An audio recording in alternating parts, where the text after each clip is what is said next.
Tension continues in Minneapolis between ICE and residents. They're escalating since the murder of Renee Good. People are being assaulted, detained, taken from their homes, snatched off the streets. In response to this situation, faith leaders, union representatives, and community members are organizing a Day of Truth and Freedom.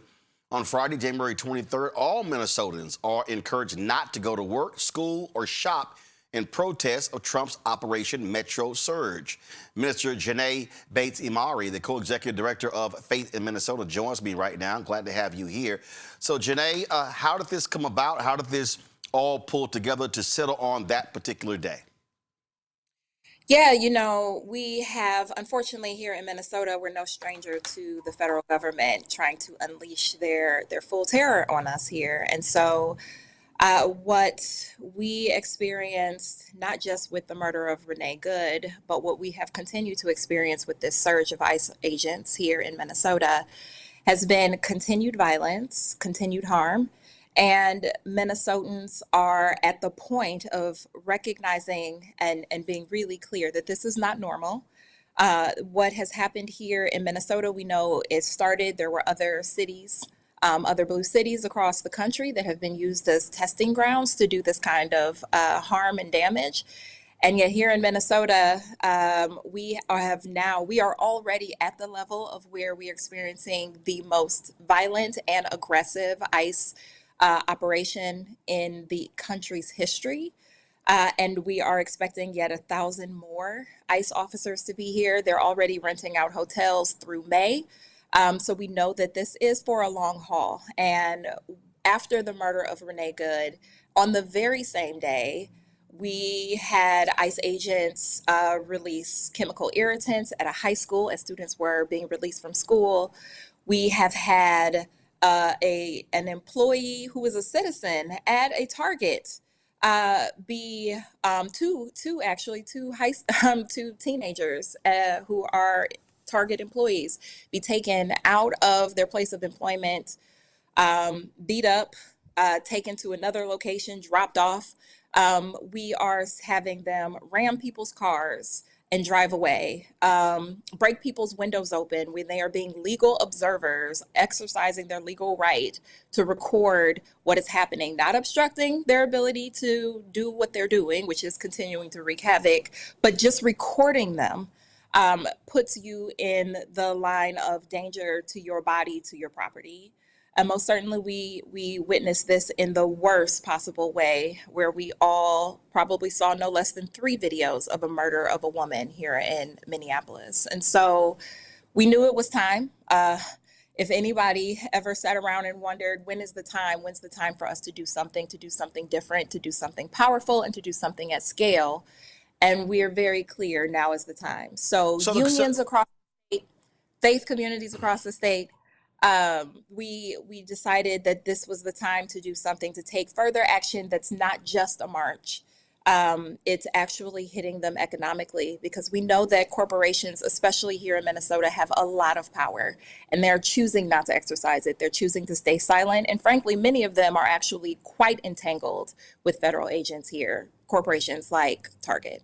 So when you say target the corporations, so the goal is to say, okay, corporate America, you've been silent, you're sitting on the sidelines, you're saying nothing, so we are going to withhold money. We're going to extract resources. We're going to, as Dr. King said on April 3rd, 1968, we're going to redistribute the pain. And so by doing this, you want them then to do what? They need to do 3 things, actually. They need to be corporate leaders and business leaders in saying that ICE needs to leave Minnesota, period. They need to stand up and do all that they can to ensure that the agent who killed Renee Good is charged, is arrested, is prosecuted, and that happens in a way that is transparent, because right now we know that the FBI is withholding all of the investigative materials that they have obtained from Minnesota law enforcement to be able to investigate this with transparency. And we're calling on them to become a Fourth Amendment business, to exercise their right to the Fourth Amendment, which means that ICE officers and federal agents are not allowed on their property, that they can't continue to stage in their parking lots, that they cannot continue to come in and take and snatch and kidnap their employees in broad daylight, without having a judicial warrant. And the majority of ICE operations operate on an administrative warrant, not a judicial one. And then we are also calling on these businesses, especially on Target, to be a corporate leader in saying that it is time that we stop funding this unaccountable mass militia that is wreaking havoc on their state, and on their country. And so with that, so those are the calls that we are asking for them. It is about arresting and investigating, and prosecuting the officer that killed Renee Good. It's getting ICE out of Minnesota. It's them becoming a Fourth Amendment business, leaning into their right to deny ICE entry.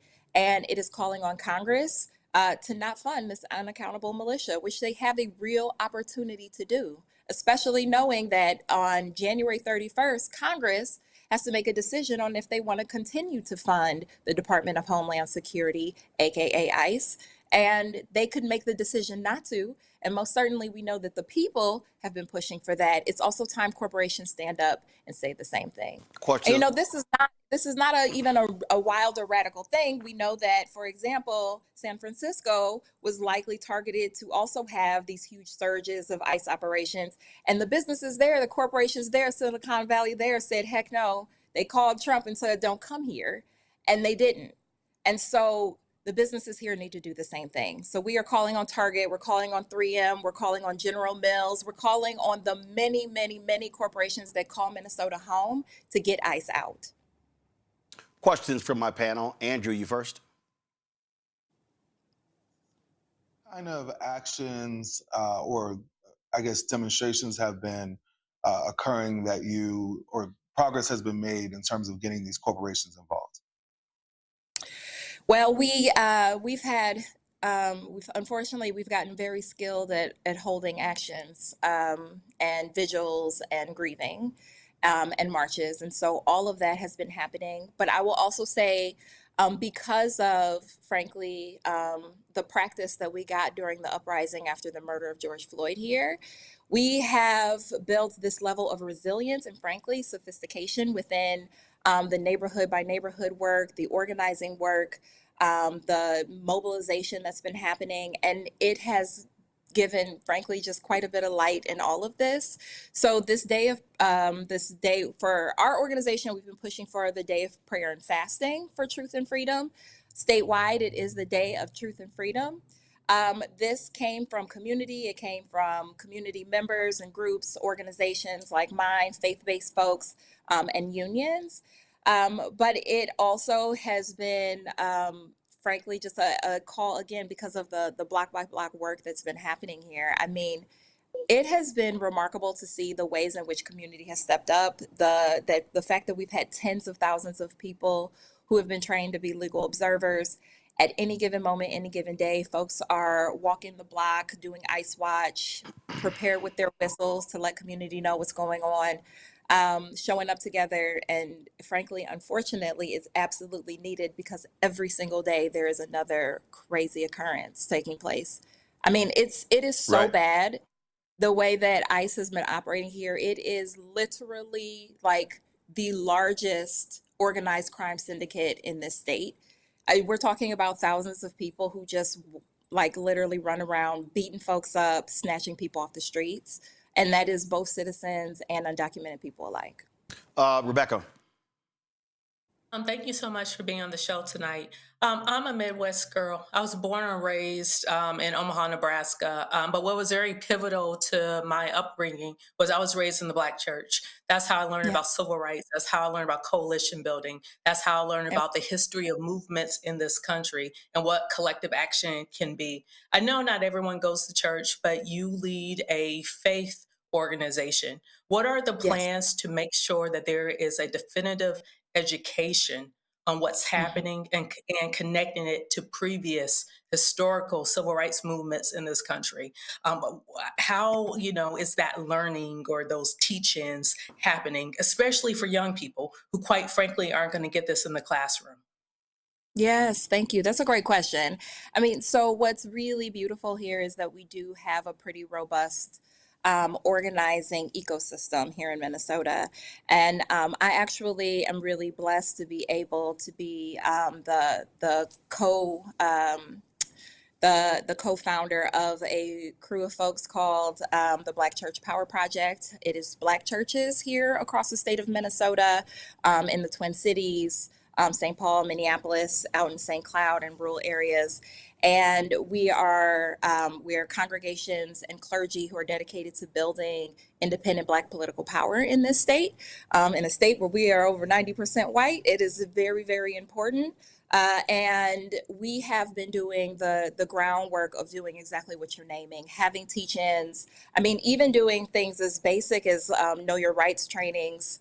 The reality is that a lot of what is happening here in Minnesota, and the particular flavor of vitriol that has taken place here is largely because of an attack on Somalis and Muslims here.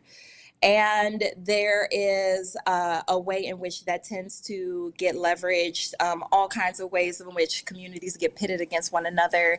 And so it's been really beautiful to do the deeper work of actually talking about what does it look like, since we have such a deep and robust history of resistance, of protest, of especially the Black church during the civil rights movement and abolition. What does it look like to lean into a lot of the things that our ancestors, the road that they paved for us? And so we absolutely talk about and actually study quite a bit of the movement work that happened back then and ways in which we can implement it today, and how are we marrying that into the particulars of where we are, and what it means. But the beauty of it, for all of us, is that we are now at this crossroad where, for those of us who have read history, and we always wonder, well, what would I have done during the abolitionist movement? What would I have done during the civil rights movement? Well, you're doing it right now.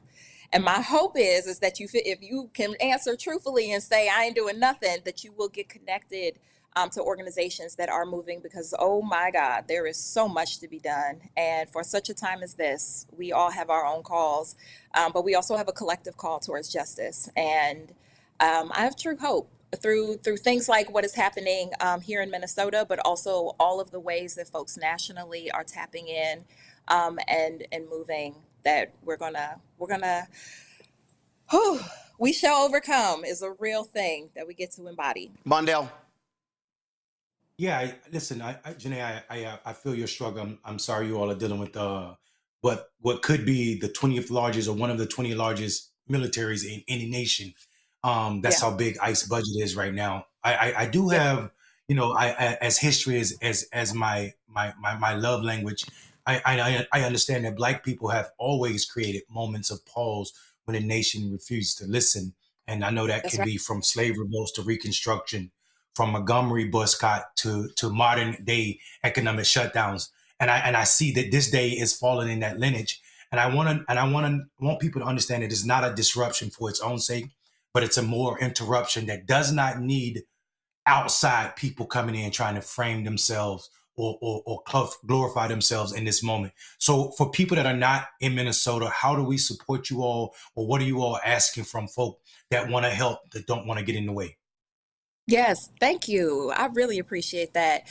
Nationally, we are calling on all of our national partners and folks in other states, to actually tap in the ways that which would be really helpful, is pushing for big corporations, especially places like Target, to call for ICE out of Minnesota, and also ICE out of your own state, ICE out of your own communities, to push for every single business that you are a patron of, a customer of, that you give money to.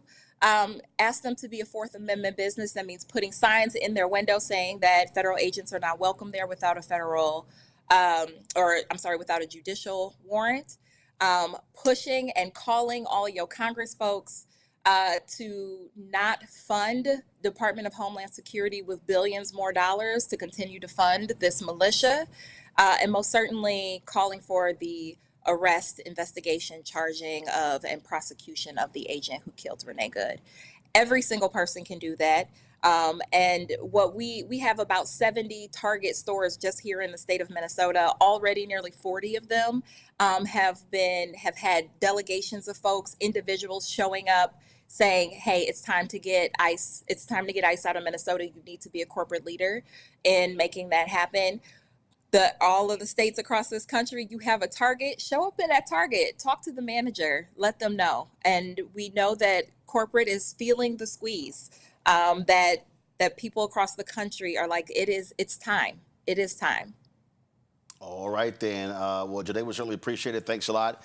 And we'll be watching what takes place on January 23rd there in Minneapolis in the state of Minnesota.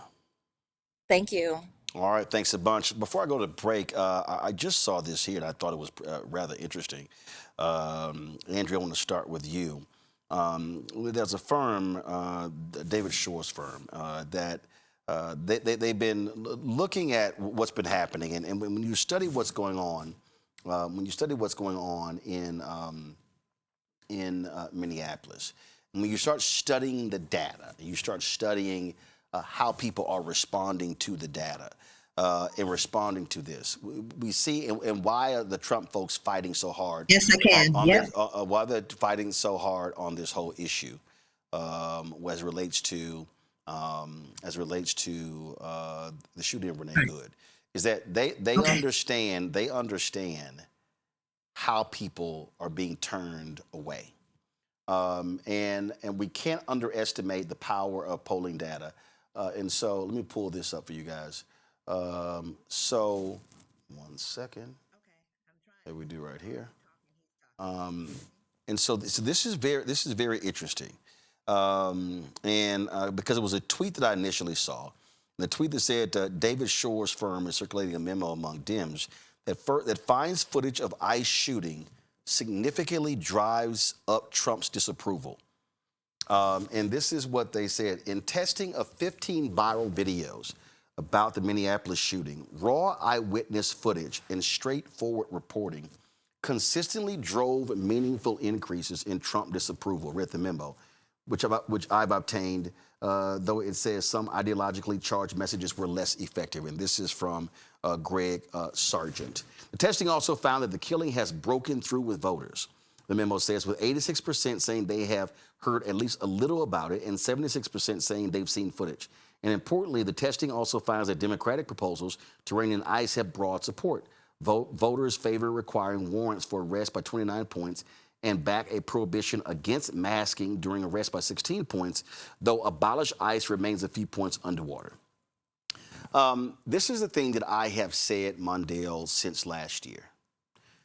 I've had numerous people ask me everywhere I go, what is it going to take? And I have been very clear. It's going to take white people feeling pain. And the reality is, this is a white woman who was shot in the face. If it was a black woman, if it was a black man, if it was a Latina, if it was a Latino, if it was Asian American, if it was Native American, no, it was a white woman. And when you look at this, when you look at Trump Doge and these cuts and tears and these crying ass white farmers, and I've been telling everybody, I said, y'all, white people are going to have to feel the pain. I was talking to a friend I went to high school with, and she said, yeah, but Roland, the problem is, if that's the case, we're gonna feel the pain too. I'm like, yeah, no shit.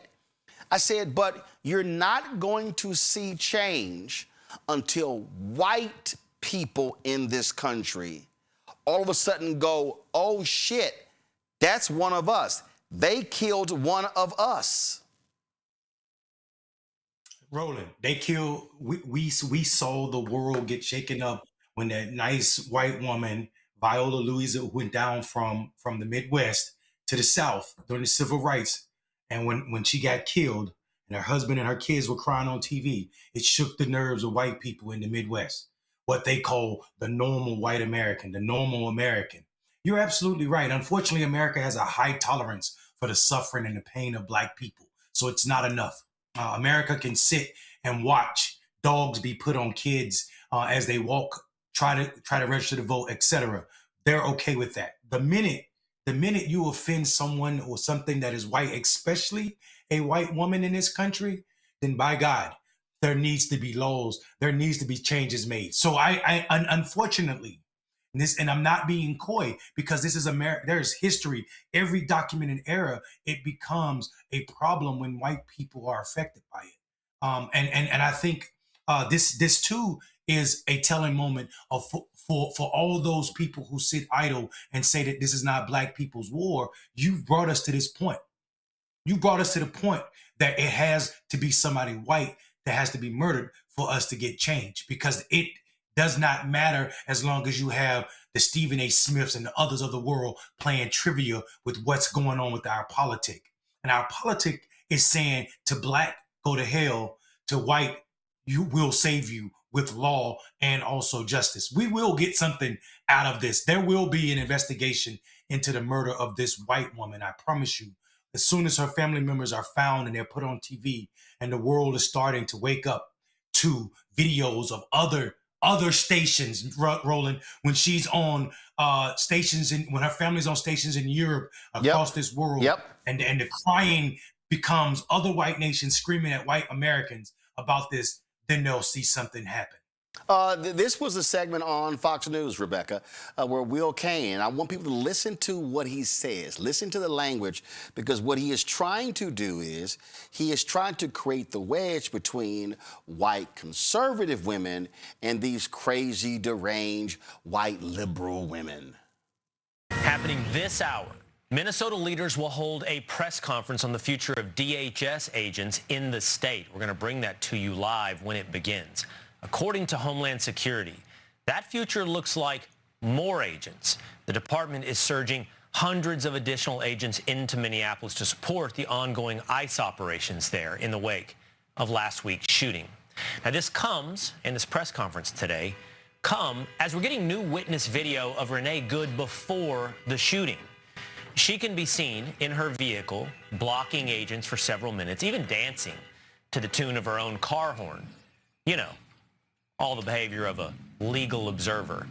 There's a weird kind of smugness, by the way, in the way that some of these liberal white women interact with authority.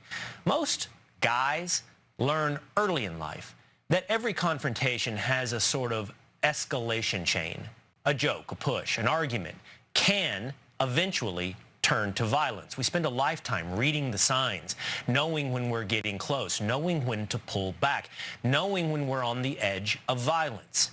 These protesters, they seem completely oblivious, or they think they have a hall pass to the possibility that blocking cops or using their cars as barricades could end violently. Tragically, but violently. Meantime, another observer today was Governor Tim Walz. He went to observe this.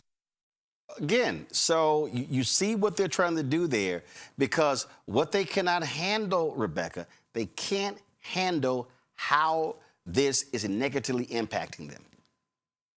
Roland, I'm going to respect your platform. I'm going to choose my words carefully as I say this next phrase. This is the modern way of calling white people who are standing up against white supremacy as in-lovers. That's what happened there. That's what happened on that broadcast. In the past, in previous decades, they would just say, oh, you're an in-lover. So you're going to get it just like those black folks are going to get it, because your whiteness, your actual literal whiteness and approximation to white power in this country ain't going to save you, because we now have tarred you as an in-lover. So what they're trying to do is get white people in this country of goodwill who do not like what they're seeing, do not like what they're experiencing in this government. They are literally trying to tell them, we will take you out if you stand in our way, if you use your whiteness as a way to weaponize and fight back against white supremacy. I've seen video, just like I'm sure many in the audience have seen video over the last couple of days of ICE agents referencing what happened to her and even being gleeful on camera about what happened to her and telling other white people that could happen to you too. Do you want to be like her? So let's be very clear with what's happening rhetorically. And Andrew, that's why now, and of course they use CBS News to report this, that, the officer that was struck suffered from internal bleeding. I don't think anybody believes any of that. Again, No. they see how public opinion is going against them. They're trying to revert it back as quickly as they can. Right, and this is them shifting. It's no longer about the officer being injured because the other video shows that, the second video that came out. Now they have to shift to, okay, well, let's divide and conquer. And the easiest way to divide and conquer is to say, well, look, these are liberal white women. You don't want to stand with them. Why would you stand with them? Look, they're blocking traffic. They're doing things incorrectly, right? Not focusing on the fact that Renee Good, an American citizen, was murdered. And really, it shouldn't matter that she was an American citizen. Back in June of 2025, Roland, we were on this show watching as it was unfolding in California, the ICE insurrection, I would call it, right? Then we came back to DC when ICE came to DC. Then they went to Chicago. And it took a white woman being murdered on camera for now there being an uprising. And I'm glad because we did say this. I feel like we should go back to the tapes. We did say it was going to take a white American woman being killed for people to really start paying attention to the fact that ICE has been maneuvering like this for almost a year. Hello, I'm Isaac Hayes III, founder and CEO of Fanbase, and I'm here with a very important message. We are at a turning point in the Black community where we must have equity in the apps we use that scale to billions of dollars. But this time, we own the infrastructure, we own the culture, and we shape the future. And Fanbase is the future. Fanbase combines the free functionality of Instagram, TikTok, and YouTube into an all-in-one platform built for the evolution of social media and monetization. With over 1.4 million users, that's real proof that we are shifting the conversation of tech ownership and equity for creators. So right now, I want you to go to startengine.com/fanbase and invest today. The minimum to invest is $399. That gets you 60 shares of stock in Fanbase at $665 a share. This marks a turning point in Black ownership of social media. If we don't take this opportunity to own social media right now, we will always be customers to our own creations. And that can't go on. So once again, go to startengine.com/fanbase and invest today. We must own the platforms where our voices live, our stories matter, and where our culture drives the world. Thank you.